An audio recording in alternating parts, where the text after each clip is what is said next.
شخصیت تشریفدار خطاب کرنے کے لیے کہ اللہ رب العزت کی جہاں جہاں بندے بستے ہیں، مسلمان جہاں کہیں بستے ہیں، ہر جگہ پر پہنچ کر نبی پاک کے عشق کو زندہ کرتے تھے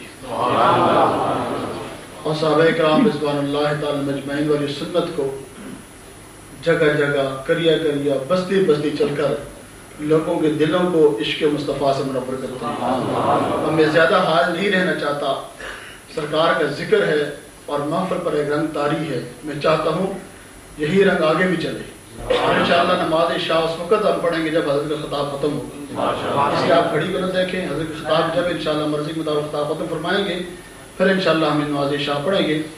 اب تلاوت کلام پاک بھی ایک سید زادے نے اور نعت رسول مقبول بھی ایک سید زادے نے پڑھی، اور اب میں دعوت خطاب دے رہا ہوں سید السادات شہزادہ محدث اعظم ہند شیخ الاسلام والمسلمین حضرت سید محمد مدنی میاں صاحب مدث العلی، ان سے درخواست کرتا ہوں نہایت ادب کے ساتھ تشریف لائیں اور اپنے نورانی خیرات سے مستفیض فرمائیں۔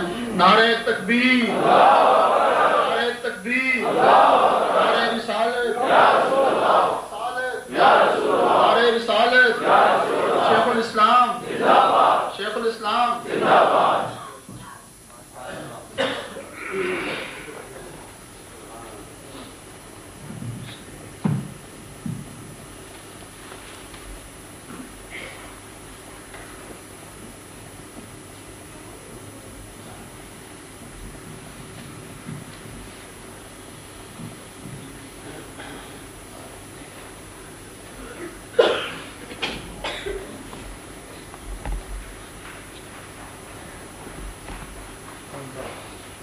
الفاتحة إلى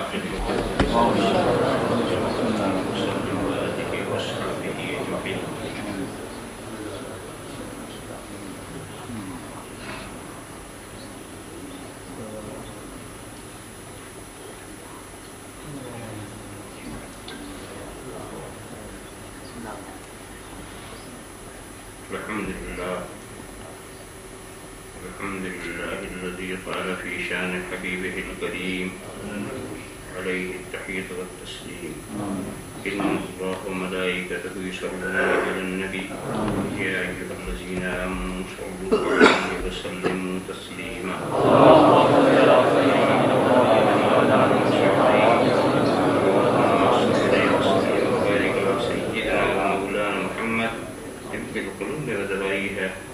وعافية الأبدان وشفائها ونور الأبصار وضيائها وآله وصحبه دائما أبدا سبحان ربك رب العزة عما يصفون والسلام على المرسلين والحمد لله رب العالمين.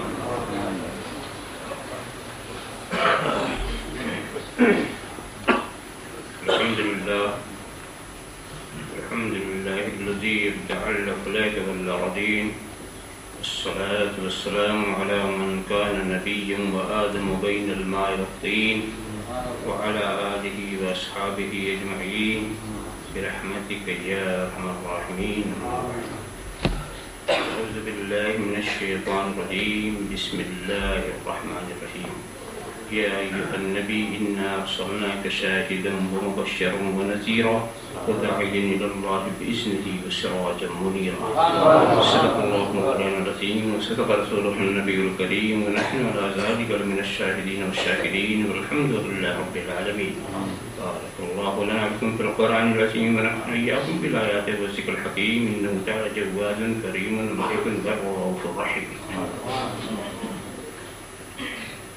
من علينا ربنا إذ بعث محمد أيده بأيده أيدنا بأحمده أرسله مبشرا أرسله ممجدا صلوا عليه دائما صلوا عليه سرمدا اللهم صل على سيدنا محمد.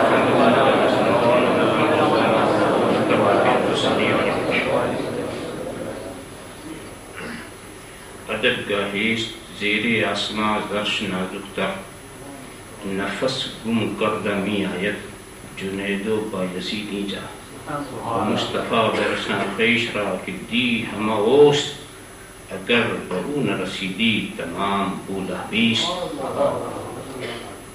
ساقی کوثر میرا جب میرے میں خانہ بنا، ساقی کوثر میرا جب میرے میں خانہ بنا، چاند سورج خم بنے ہر نجم پیمانہ بنا، چاند سورج خم بنے ہر نجم پیمانہ بنا، ساقی کوثر میرا جب میرے میں خانہ بنا، اس نے فطرت کے ہر ایک جلوے سے بیگانہ بنا، اس نے فطرت کے ہر ایک جلوے سے بیگانہ بنا، دل بڑا ہوشیار تھا اس در کا دیوانہ بنا،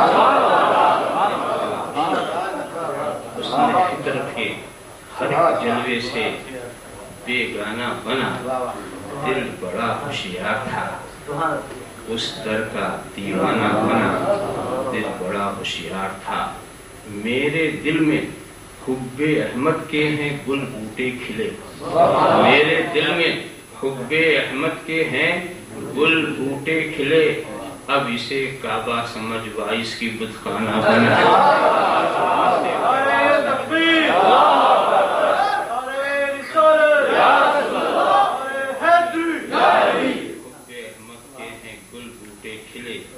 اب اسے کعبہ سمجھ وائس کی بت خانہ بنا، چاند کی رفعت کو چھو لینا کہاں کی عقل ہے، چاند کی رفعت کو چھو لینا کہاں کی عقل ہے، عقل یہ ہے چاند کو خود اپنا دیوانہ بنا،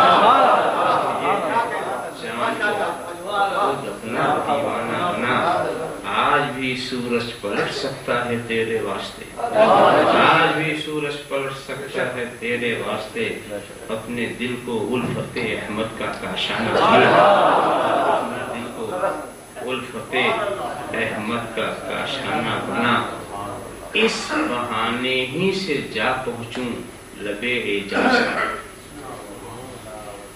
اس بہانے ہی سے جا پہنچوں لبے اعجاز تک، یا الہی خاک کر کے مجھ کو پیمانہ بنا، یا الہی خاک کر کے مجھ کو پیمانہ بنا، اس بہانے ہی سے جا پہنچوں لبے اعجاز تک، یا الہی خاک کر کے مجھ کو پیمانہ بنا، ہاتھ ملتی رہ گئی رنگین یہ حسن مجاز، ہاتھ ملتی رہ گئی، ہاتھ ملتی رہ گئی رنگین یہ حسن مجاز، دل میرا شمع رخ احمد کا پروانہ بنا، دل میرا شمع رخ احمد کا پروانہ بنا، اگر خاموش رہوں میں تو تو ہی سب کچھ ہے، جو کچھ کہا تو تیرا حسن ہو گیا محدود، بارگاہ رسالت والے رسالت میں درود شریف و نذران عقیدت پیش فرما۔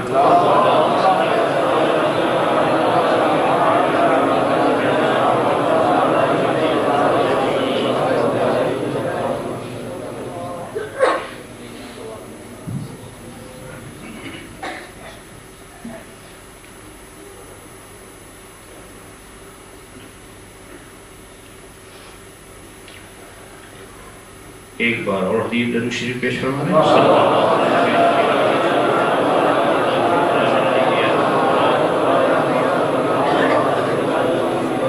ایک بار اور نذرانے درود شریف پیش فرمائیں۔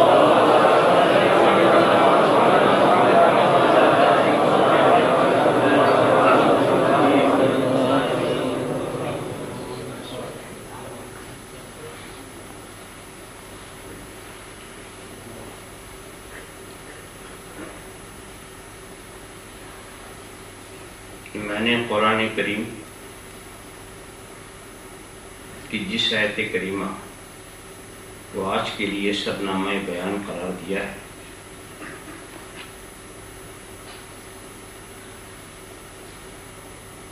اس میں اگر سرسری طور پر دیکھیں تو سرکار کی 8 نعتیں ہیں،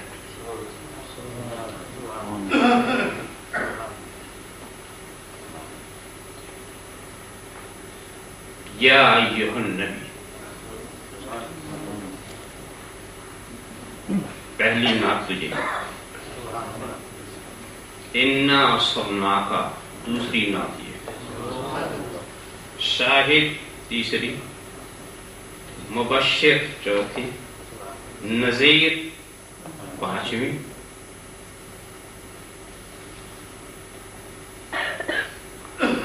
داعی الی اللہ چھٹی، سراج ساتویں، منیر آٹھویں۔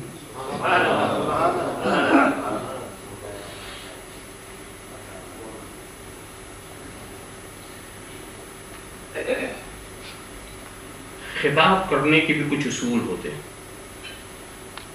جس کی ہم سب آتی ہیں۔ جب کسی کو بلاتے ہیں تو کیسے بلاتے ہیں، کچھ اس کے آداب، کچھ اس کے ضابطے۔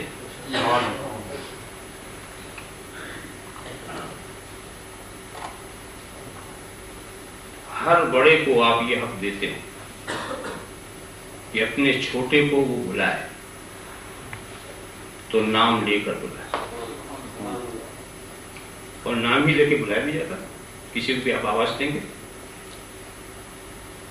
اور چھوٹے جو ہیں اپنے رشتے سے بلاتے ہیں، جو رشتہ جس کا لگتا ہوگا اس رشتے سے بلائے۔ بڑا جب کسی کو بلاتا ہے تو نام لے کے بلاتا، اور یہ کوئی عیب کی بات نہیں۔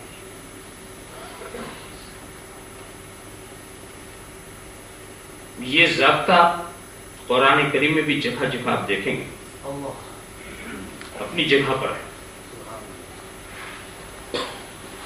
کہ بڑے نے بلایا چھوٹے کو نام لے کر، آقا نے بلایا غلام کو نام لے کر، مالک نے بلایا مملوک کو نام لے کر، خالق نے بلایا مخلوق کو نام لے کر، رب نے بلایا مربوب کو نام لے کر، اور کوئی عیب کی بات نہیں، کوئی حرج کی بات نہیں، اس میں ذرا بھی کوئی قباحت و شناعت نہیں۔ اس کے باوجود ایک مخاطب ایسا جس کا آقا جب اس کو بلاتا ہے تو بلانے کا ضابطہ بدلا ہوا، بلانے کے انداز میں کچھ نرالا پن ہے،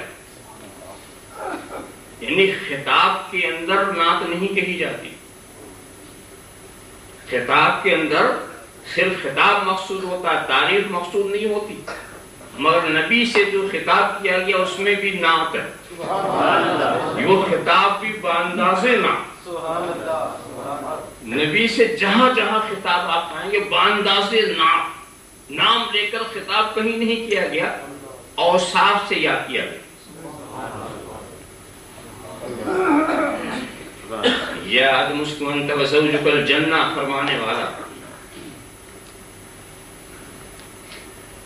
یا داؤد انا جعلناک خلیفہ فرمانے والا، یا موسیٰ انی انا اللہ کہنے والا، یا عیسیٰ انی متوفیک کہنے والا، یا ابراہیم عبد الحاظہ ارشاد فرمانے والا، جو اپنے محبوب سے خطاب کرتا ہے، یا ایھا النبی، یا ایھا النبی، یہ یا کا لفظ بھی عجیب ہے، نہ جانے کتنے اختلافات کا مرکز بنا ہوا کہ ہم یا سے کس کو بلائیں۔ یا سے بلانے کا طریقہ کیا ہے؟ عربی ادب میں اگر آپ دیکھیں گے تو دور والے کو بھی یا سے بلاتے ہیں اور قریب والے کو بھی بلاتے ہیں۔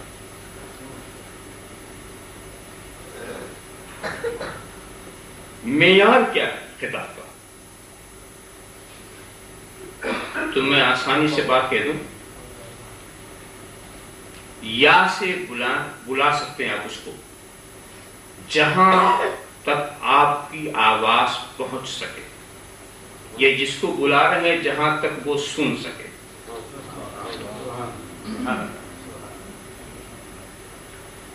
آپ کی آواز کمزور ہے، سننے والے کی سماعت تیز ہے، اور اگر سننے والے کی سماعت کمزور ہے تو آپ کی آواز تیز ہے، کوئی بھی پوزیشن ہو۔ ہو سکتا ہے کہ دونوں طرف سے تیزی ہو،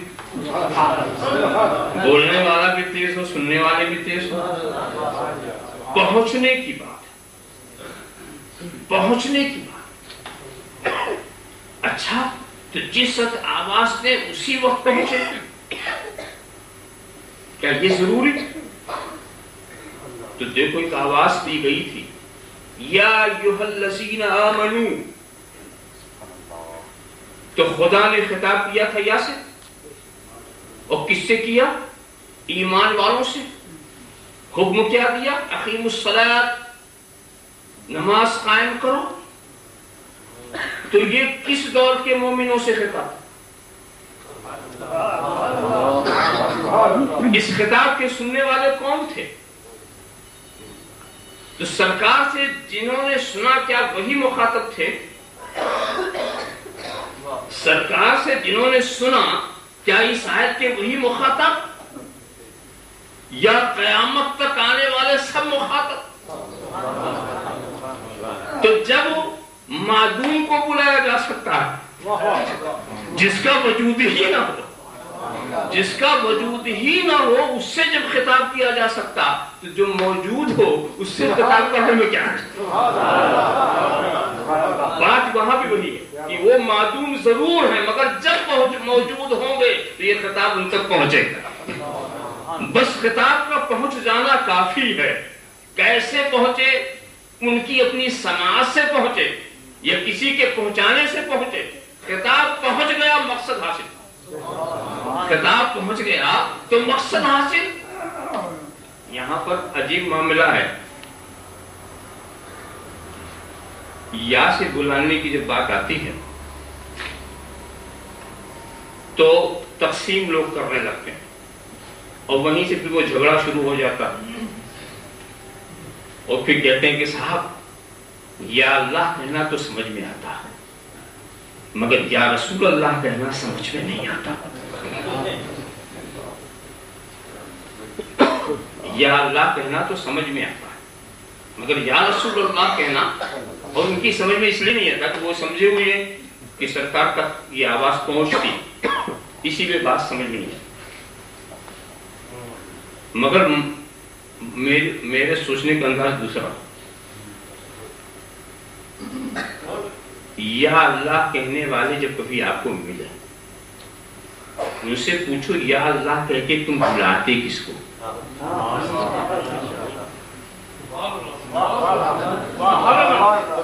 یا اللہ کہہ کے تم بلاتے کس کو؟ خدا کی ذات کو؟ وہ کہیں گے ہی نا، یہ تو بولیں گے اللہ کو بلاتے. اللہ کی ذات کو بلاتے. اچھا ایک بات بتاؤ، بلایا کس کو جاتا؟ بلایا اسے جاتا ہے جو دور ہو، یا قریب ہو متوجہ نہ ہو.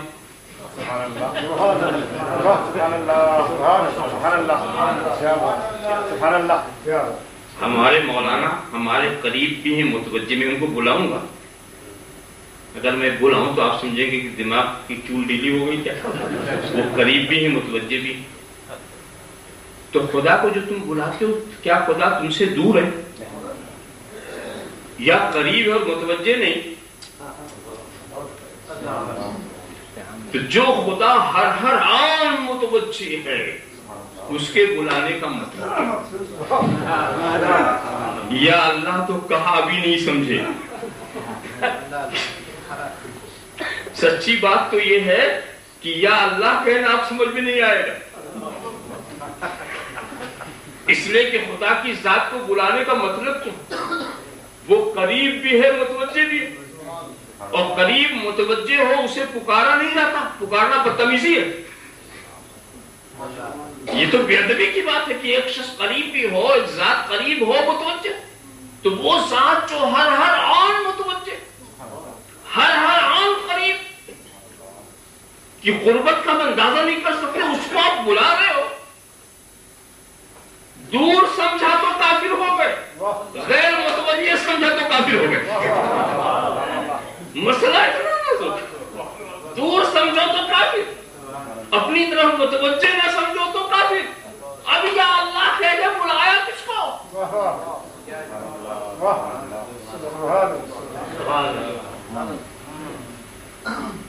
تو پتا چلا کہ سمجھداری کام وہ نہیں کرتے، ہم کرتے ہیں.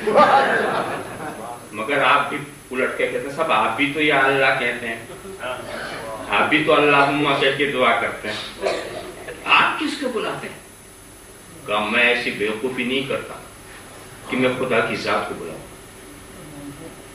یا اللہ ضرور میں کہتا ہوں، مگر اس سے خدا کی ذات کو میں مخاطب نہیں کر رہا. وہ قریب ہے، متوجہ ہے، اس کو آواز دینے کی ضرورت نہیں ہے. ہم یا اللہ کہتے ہیں، مراد یا رحمت اللہ، اے اللہ کی رحمت. یا اللہ جب ہم دعا کرتے ہیں تو مراد ہے یا رحمت اللہ، اور جب ہم کسی کے لیے دعائیں بد کرتے ہیں تو مراد ہے یا قہر اللہ. کبھی ہم خدا کے قہر کو بلاتے ہیں، کبھی ہم خدا کی رحمت کو بلاتے ہیں. اور رحمت خاص کبھی دور ہوتی ہے، کبھی قریب ہوتی ہے. رحمت خاص کبھی دور ہوتی ہے، کبھی قریب ہوتی ہے، کبھی متوجہ ہوتی ہے، کبھی غیر متوجہ ہوتی ہے. تو یا اللہ کا مطلب ہے یا رحمت اللہ. یا اللہ کا مطلب ہے تو نے تو ذات کو بلایا تھا نا، میں نے تو رحمت کو آواز دی ہے، میں نے تو رحمت کو آواز دی ہے کہ اے اللہ کی رحمت. اب یا اللہ سے مراد کیا ہے؟ اللہ کی رحمت. یا اللہ سے مراد کیا ہے؟ اللہ کی رحمت. اور رسول اللہ خود اللہ کی رحمت. رسول اللہ خود اللہ کی رحمت. تو یا رسول اللہ سے مراد اللہ کی رحمت، یا اللہ سے مراد اللہ کی رحمت.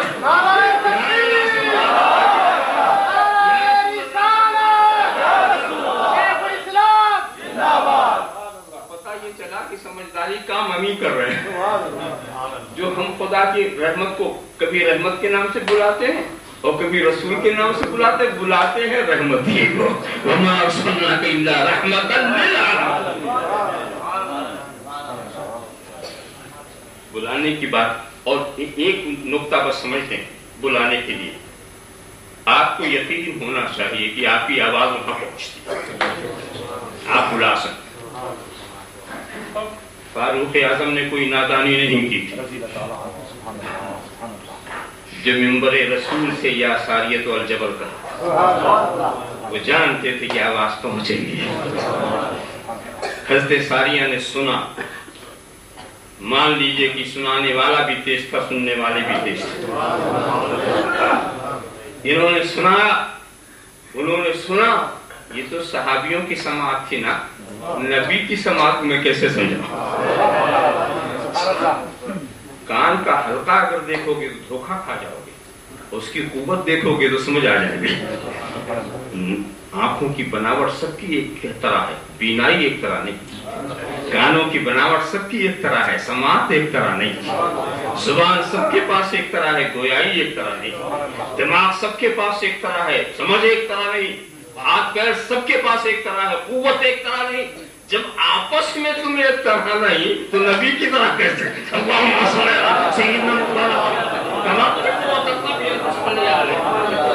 خیال کرتے چلے جائیں تو نبی کی سماعت کا معاملہ ہی کچھ نرالا. نبی کی سماعت کو سمجھنے کے لیے واقعہ بڑا مشہور ہے جو سنتے آپ رہتے ہیں. حضرت سلیمان چلے، وادی نمر سے گزرے. واقعہ نگاری مقصود نہیں. چیونٹی نے تمام چیونٹیوں سے کہا یا ایھا النمل ادخلوا مساکنکم لا یحطمنکم سلیمان وجنودہ وہم لا یشعرون. اے چیونٹیوں اپنے گھروں میں چلی جاؤ کہ سلیمان آ رہے ہیں. کہیں پامال نہ کر دیں نادانستہ طور پر، کہیں لا علمی میں ان کا لشکر تمہیں پامال نہ کر دے. اب قرآن کریم روایت فَتَبَسَّمَ ضَاحِكًا مِّن قَوْلِهَا. حضرت سلیمان نے چیونٹی کی آواز سنی تو مسکرا پڑے. چیونٹی کی آواز سنی تو مسکرا پڑے. مفسرین اس بات میں اختلاف رکھتے ہیں کتنی دور سے سنی. کم سے کم والی روایت میں 3 میل سے سنی اور ایک روایت ہے 9 میل سے سنی. تو خیر اس بحث میں جانے دیجئے کہ 3 میل سے سنا کہ 9 میل سے سنا. تم ذرا کسی چیونٹی کو پکڑ کر کے اپنے کان میں رکھ کے سن لو، اپنے کان میں رکھ کے سن لو. انہوں نے تو 3 میل سے سن لیا، چیونٹی کی آواز سن لی. اس آواز کو کان میں رکھ کے بھی تم نہیں سن سکتے. تو پتہ یہ چلا کہ نبی کی سماعت اور ہوتی ہے.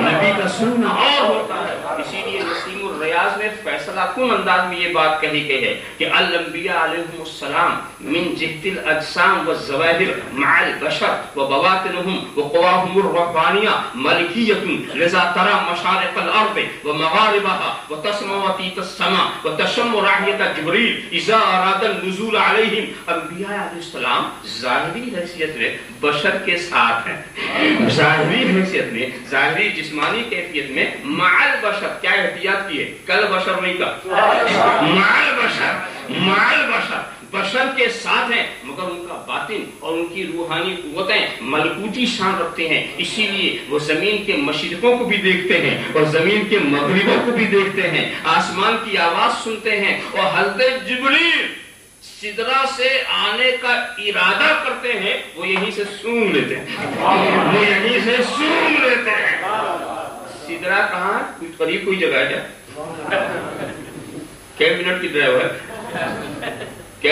تو میں یہ سوچنے لگا کہ جو سدرہ تک سونگتا ہو وہ دیکھتا کہاں تک ہوگا؟ جس کی قوت شامہ کا یہ عالم ہو کہ سدرہ تک سونگتا ہو، وہ جب دیکھنے پر آئے گا دیکھتا کہاں تک ہوگا؟ اس کی نظر سے کیا چیز ہے جو چھپ سکتی ہے؟ تو یہ دیکھیے، یہ ہوتی ہے نبی کی سماعت. یہ ہے یہاں پر لوگ شبہات ڈالنے شروع کر دیتے ہیں. ارے صاحب آپ نے نبی کی سماعت کی ایسی بات کی تو حضرت یعقوب نے کیوں نہیں دیکھ لیا اپنے بیٹے کو؟ وہیں میں تو تھے، دیکھ کیوں نہیں لیا؟ خدا نے طاقت دی تھی تو دیکھ لیا. حالانکہ اگر سمجھنے کی بات آدمی کرنا چاہے تو سوچو، خدا نے ہمیں طاقتیں دے کر، طاقتیں دی دیکھنے کی بھی، وہ ہمارے اختیار میں، جب چاہیں دیکھیں جب چاہیں نہ دیکھیں، جب چاہیں سنیں جب چاہیں نہ سنیں، یہ ہمارے اختیار میں. مگر خدا طاقت دے کر مجبور نہیں ہوتا.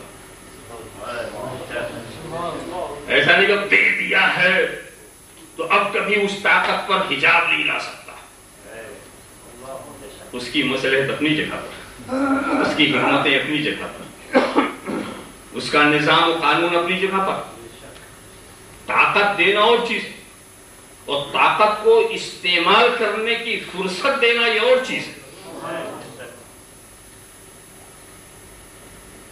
اس کو میں ایسے سمجھاؤں، مجھے دیکھنے کی طاقت ہے کہ نہیں؟ میں جو سامنے جو آج منظر ہے میں دیکھ سکتا ہوں کہ کسی ایک منظر میرے سامنے سے گزرنے والا تھا. ہمارے مولانا چاہتے یہ تھے کہ وہ منظر میں نہ دیکھوں. پیچھے سے وہ آئے، میری آنکھ پر انہوں نے ہاتھ رکھ دیا اور اتنا مضبوط ہاتھ کہ میں چھڑا نہیں سکا. جب منظر گزر گیا پھر ہاتھ ہٹا دیا، پھر میں دیکھنے لگا. تو اب جو تھوڑا منظر میں نے نہیں دیکھا اس سے میں اندھا نہیں ہوا، دیکھنے کی طاقت ختم نہیں ہو گئی،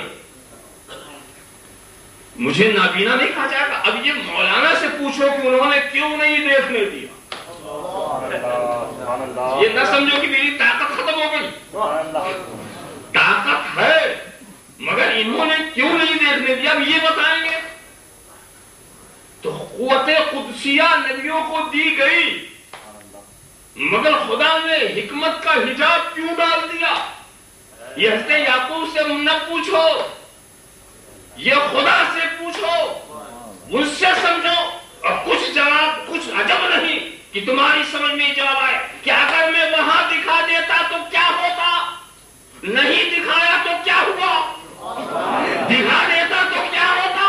یہی تو ہوتا کہ میرا یعقوب میرا پیغمبر جا کے نکال کے لے آتا، اپنے گھر میں رکھ لیتا. مگر مجھے تو یہ دکھانا تھا کہ یہاں نہ دیکھو، ابھی سے مصر کا بادشاہ بنانا ہے، وہاں کی نبوت دینی ہے، وہاں تو زمین کا قبضہ دینا ہے. تو میں نے تو منصوبہ کچھ اور بنایا ہے، میں نے کچھ اور منصوبہ بنایا ہے. نبوت کے راستے ان کے لیے کھلے ہیں، بادشاہت کے دروازے ان کے لیے کھلے ہیں. تو یہ کام تو نہیں ہوتا. تو دیکھو جب گھر میں تھے، جب کنویں میں تھے نہیں دکھایا، جب مصر میں تھے تو سنا دیا، سنا دیا. انی لاجت ریحا یوسفا، انی لاجت ریحا یوسفا. میں تو اپنے یوسف کی مہک سن رہا ہوں. بتائیے مصر کی سنگھا دے وہ کنویں کی نہ دکھا سکے. معلوم ہوا کہ نبی کی شان ہی کچھ اور ہے, ان کی قوت کچھ اور ہے. تو ہم بس اتنا یقین ہے کہ ہمارا نبی گنبد خضرا میں رہ کر سنتا, اور صرف یہی نہیں, سرکار نے کہا اسمعوا صلاۃ اہل محبتی, میں اہل محبت کو درود خود سنتا ہوں. اسمعوا صلاۃ اہل محبتی وصلاۃ غیرہم معروضۃ علیہ, اور جو دوسرے یوں ہی پڑھتے ہیں وہ بھی پیش کیا جاتا ہے, وہ بھی پیش کیا جاتا ہے, مگر جو خلوص و محبت سے پڑھتا ہے اس کو رسول خود سنتے ہیں, خود سنتے ہیں. یہاں پر آپ تعجب کریں گے, ایک دو آدمی بیٹھے ہوئے ہیں, ایک محبت سے پڑھ رہا, ایک بے دلی سے پڑھ رہا, تو ایک کا رسول سنتے ہیں دوسرے کا نہیں سنتے. سبحان اللہ. دوسرا پیش ہوتا ہے, ان کی سنتے ان کی نہیں سنتے. ارے بتائیے, محبت تو دل کی کیفیت کا نام ہے. رسول یہ بھی جانتے پڑھنے والا کیسا ہے, دل پہ نظر آئے. کہ مطلب سننے کا یہ معنی نہیں ہے کہ ان کی نہیں سنتے, سنتے سب کی ہے. توجہ ادھر ہے, توجہ محبت والے کی طرف ہے, رحمت کا جھکاؤ محبت والے کی طرف ہے. ورنہ سنتے تو سبھی کے ہیں جو دل کی حرکت سمجھ لے کہ پڑھنے والے نے محبت سے پڑھا یا بے دلی سے پڑھا. اب سننا تو ہلکی بات رہے گئی اس کے لیے. ذرا سا آپ خیال کرتے چلے جائیں تو سرکار سنتے ہیں, وہ سنتے ہیں جو تم سن نہیں سکتے, وہ دیکھتے ہیں جو تم دیکھ نہیں سکے. اسمع ما لا تسمعون, ارى ما لا ترون, میں وہ دیکھتا ہوں جو تم نہیں دیکھ سکتے, میں وہ سنتا ہوں جو تم نہیں سن سکتے. تو جب وہ سن سکتے ہیں تو ہم بلا سکتے ہیں. اب دوسری منزل کی طرف میں لے چلوں. یا ایھا النبی, یہ ایھا کا لفظ بھی خوب ہے, اور گرامر کی بات آپ تھوڑی سمجھ لیں گے تو زیادہ آپ محسوس ہوں گے. یہ ایھا سے جہاں جہاں خطاب ہوتا ہے وہاں کوئی نہ کوئی خصوصیت ملموس ہوتی ہے. یہاں پر جید علماء کرام بھی بیٹھے ہیں, اسی لیے ہمت ہو رہی اس طرح کی باتیں کرنے کی. ایھا سے جب خطاب ہوتا تو وہاں کوئی نہ کوئی خصوصیت ملحوظ ہوتی ہے. مثال پر اب میں کہ یا رجل, اے مرد, کوئی پتہ نہیں. یا ایھا الرجل, اے مخصوص مرد, خصوصیت آ جاتی تھوڑی سی. یا عالم, اے جاننے والی, کسی کو بھی بلا لو. یا ایھا العالم, اے مخصوص جاننے والا. یا قاری, کسی کو بھی آپ کہہ کے بلا لیں, کوئی خصوصیت نہیں ہے کہ کس کو آپ. یا ایھا القاری, اے مخصوص پڑھنے والے. یا ایھا الولد, اے مخصوص بچے. تو جہاں جہاں ایھا کا لفظ ہوتا وہاں کوئی نہ کوئی خصوصیت ہوتی, وہاں کوئی نہ کوئی خصوصیت ہوتی ہے. خصوصیت کیا ہے یہ تو بلانے والا سمجھے کہ کس خصوصیت سے اس نے. مگر ایک بات سمجھنا ہے, جب کہتے ہیں یا ایھا العالم, اے مخصوص عالم, تو ایسا لگتا عالموں میں سے چن لی. یا ایھا القاری, اے مخصوص پڑھنے والے, یہ پڑھنے والوں میں سے چن لیے گا.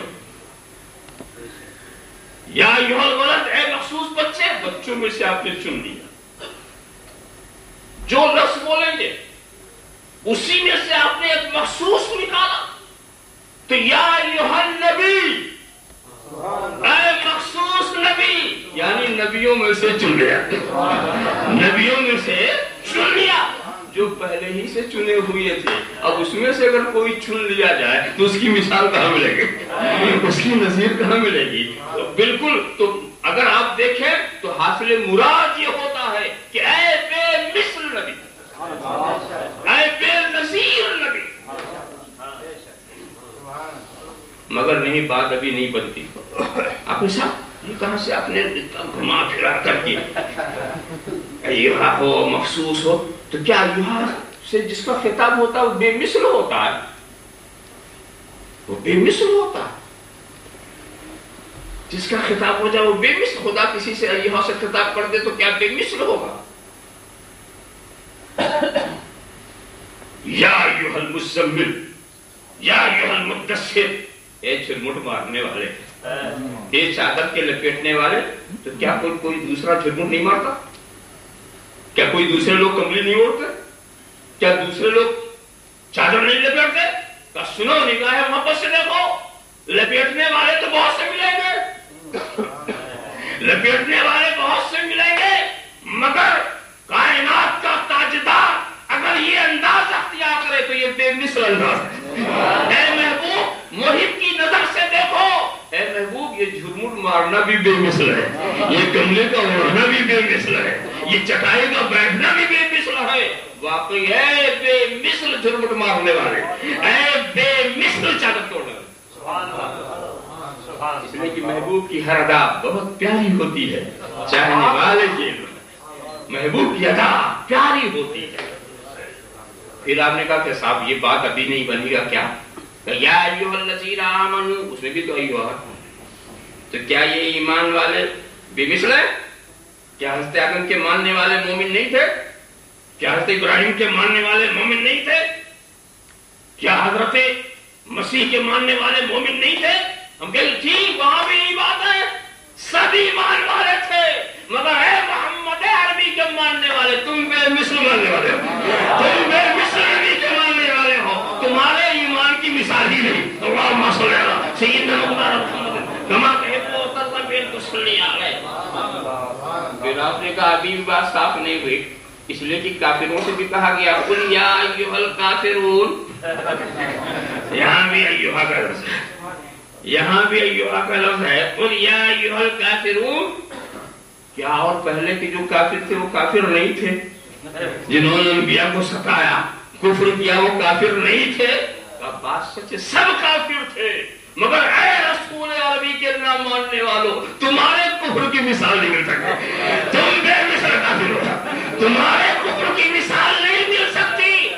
غضب کی بات، چاند کے ٹکڑے ہو گئے، تمہارے دل کے ٹکڑے نہیں ہوئے، سورج پلٹ آیا تم نہیں پڑھتے، کنکریوں نے کلمہ پڑھ لیا تم نے کلمہ نہیں پڑھا، جانور جھک گئے تم نہ جھک سکے، درختوں نے اطاعت کر لی تم نے اطاعت نہ کر سکے، تمہارے کفر کی تو مثال ہی رہی، تمہارے کفر کی مثال ہی رہی، سراپا معجزہ کو دیکھتے رہے، انکار کرتے رہے، تمہارے کفر کی مثال ہی نہیں۔ تو میرا رسول وہ ہے جس کو نسبت ہو جائے وہ بے مثل ہو جائے، جس سے نسبت ہو جائے وہ بے مثل ہو جائے۔ اگر نسبت ایمان لے کر آؤ گے بے مثل مومن بنو گے، نسبت کفر لے کر آؤ گے بے مثل کافر بنو گے، نسبت نفاق لے کر آؤ گے تو بے مثل منافق بنو گے۔ یہ رسول وہ ہے جو آئے اسے بے مثل کر دے، یہ رسول وہ ہے کہ دشمنوں کو بھی بے مثل کر دیا، دشمنوں کو بھی بے نظیر کر دیا۔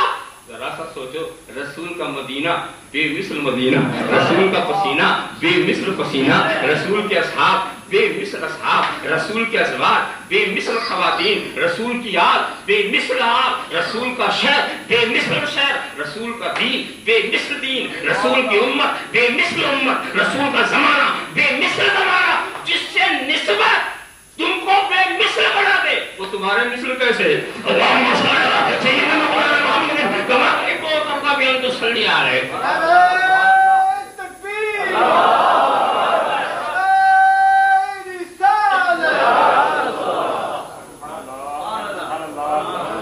اے بے مثل نبوت والے،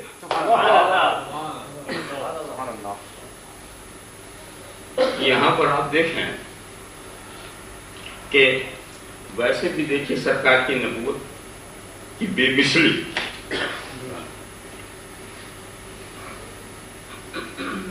نبی کے معنی جانتے کیا؟ خبر رکھنے والا، خبر دینے والا۔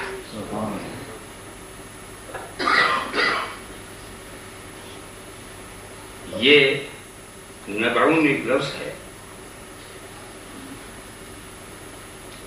قرآن کریم میں بھی جس کا استعمال ہے اور خبر کے معنی ہی میں، اما یتساءلون عن النبأ العظیم، تو خبر کے معنی جو خبر دے وہ نبی۔ تو کیا ریڈیو کو بھی نبی کہو؟ اخبار بھی خبر دیتے ہیں کہ نہیں؟ وہ بھی نبی ہوگا، ٹی وی بھی نبی، اخبار بھی نہیں، یہ جو جھوٹی خبریں پھیلا رہے ہیں وہ سب یہ سب نبی ہے؟ معلوم ہے کہ نہیں. نبی ایسی خبر دینے والا جو نبی کے سوا کوئی دے نہ سکے.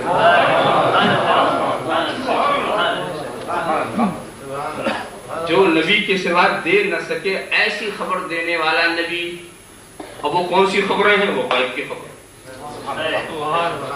غیب ہی ایک ایسی چیز ہے جس کی خبر نبی کے سوا کوئی نہیں دے سکتا، اور جب نبی کے سوا کوئی نہیں دے سکتا اب وہ نبی کے معنی ہوا غیب کی بات بتانے والا.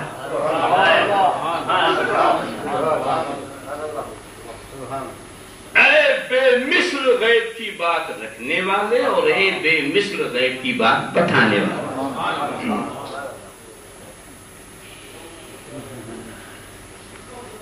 خود سرکار کی نبوت کی خصوصیت اپنا دیکھنا چاہیں آپ تو کسی مخصوص قوم کے لیے نہیں ہے.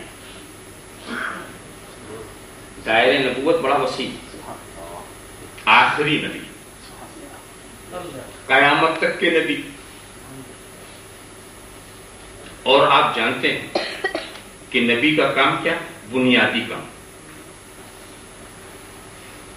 بنیادی کام سب کو متحد کر دینا عقید و عمل کے لحاظ سے. یہ ہے نبی کے فرائض نبوت میں سے کہ ایسا پیغام دیں کہ اس پیغام پر اگر آپ عمل کریں تو اتحاد لازم. اسی لیے جتنا دائرہ نبوت وسیع اتنا اتحاد کا بھی دائرہ اتنا ہی وسیع. تو نبی کا کام کیا ہے کہ مخلوق کو مخلوق سے ملا دے، ایک کام، اور مخلوق کو خالق سے ملا دے، دو کام. صرف خالق سے ملانے نہیں آئے، صرف مخلوق سے ملانے نہیں آئے، مخلوق سے بھی ملا رہے اور خالق سے ملا رہے. اسی لیے جو عبادتوں کا نظام ہمیں دیا گیا ہے آپ دیکھیں گے وہاں مخلوق سے مخلوق بھی مل رہی ہے اور خالق سے بھی ملا رہے ہیں. دیکھو خدا، نماز تو آپ خدا کے لیے پڑھتے ہیں ٹھیک، تو گھر میں نہیں پڑھ سکتے کیا؟ یہ مسجد میں کیوں؟ یہ مسجد میں کیوں بلایا گیا؟ صرف خدا ہی سے ملانا ہوتا تو گھر ہی سے ملا دیتے، مسجد لانے کی ضرورت نہیں تھی. مگر مسجد میں لا کر کے آپ کو بہت زیادہ سبق بھی دینا، کچھ ٹریننگ بھی ہے، اور یہ بھی کہ جب تم مسجد میں آؤ تو تمہارا سجدہ تمہیں خدا سے ملائے گا اور تمہاری جماعت مخلوق خدا سے ملائے گی. کاندھے سے کاندھا کیسا ملایا نبی نے؟ ایسا ملا دیا کہ آج تک کوئی ایسا ملا نہ سکا. ایک ہی صف میں کھڑے ہو گئے محمود و ایاز، نہ کوئی بندہ رہا اور نہ کوئی بندہ رہا. بندہ و صاحب و محتاج و غنی ایک ہوئی، تیرے سرکار میں پہنچے تو سبھی ایک ہے. ذرا سا آپ خیال کرتے جائیں.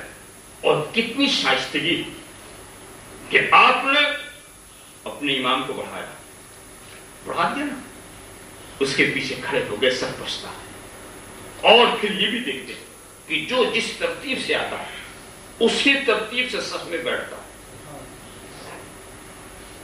یہ نہیں کہ پھلانگ لگاتا ہوا آ گیا اور پیچھے بیٹھنے میں ذرا بھی اس سے تکلف نہیں، اور صف میں کھڑا ہوتا یہ بھی خیال نہیں کرتا میرے آگے کون، حبشی ہے کہ عربی ہے، رومی ہے کہ اجمی ہے، غریب ہے کہ امیر ہے، نہیں دیکھتا.